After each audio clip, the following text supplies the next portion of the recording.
Andito tayo ngayon sa Manila Museum. Lola Indang pa rin.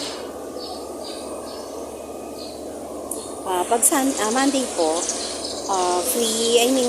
close ang Manila Museum kasi day nila for maintenance.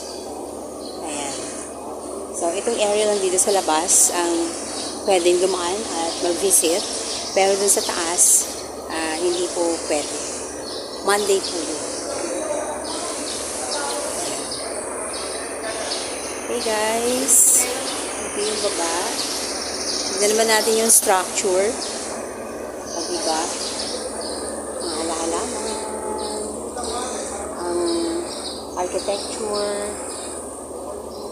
Diba?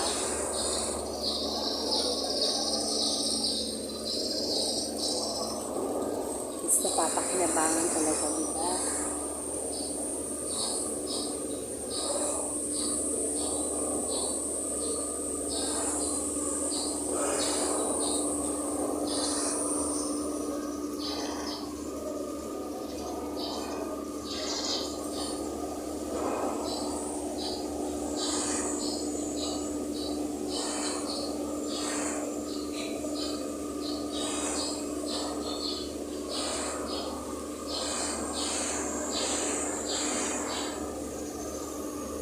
There's a fountain.